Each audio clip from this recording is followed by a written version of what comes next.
एक बार की बात है, एक आदमी ने दो बिल्डिंग के बीच में एक रस्सी बांधी। वो दोनों बिल्डिंग काफी ऊंची थी।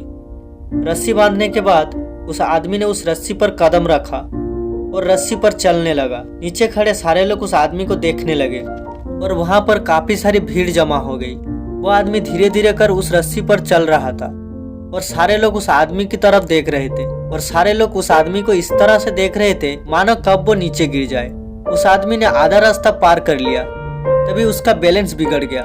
सारे लोगों को लगा कि वो अब नीचे गिरने वाला है, लेकिन वो संभल गया। उस आदमी ने अपना रास्ता कंप्लीट किया और जब वो नीचे उतरा तो सारे लोग तालियां बजा रहे थे, चिल्ला रहे थे, सीटियां बजा रहे थे। अब आदमी फिर से उसी बिल्डिंग पर चढ़ा और इस बार उसने अपने बेटे को कांधे पर बिठाया और फिर से उस दो बिल्डिंग के बीच बांधी हुई रस्सी पर चलने लगा।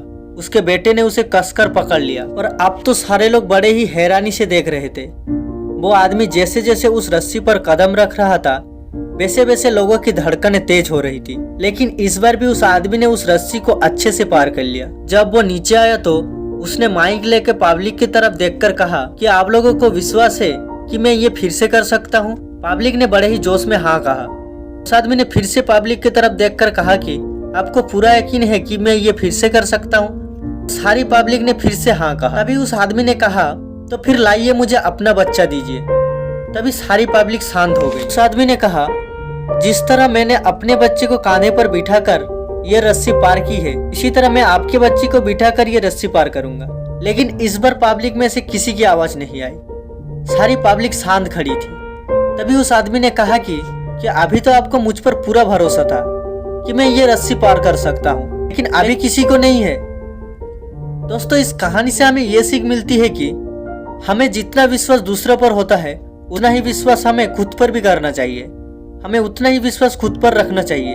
आप दुनिया से पीछे इसलिए है क्योंकि आप दूसरों को देखकर पूरा विश्वास से ये कहते हैं कि वो कर सकता है, लेकिन आप ये नहीं कहते हैं कि मैं क्यों नहीं कर सकता। यही कारण है लोग आपसे आगे निकल रहे हैं और आप वहीं के वहीं खड़े रहकर देख रहे हैं। दोस्तों, ये मोटिवेशनल स्टोरी आपको जरूर पसंद आई होगी और ऐसी मोटिवेशनल स्टोरी सुनने के लिए और लाइफ में कुछ बड़ा करने के लिए हमारी चैनल को सब्सक्राइब करके रखिए, ताकि मैं कोई भी स्टोरी अपलोड करूं आप सबसे पहले सुन पाए। धन्यवाद।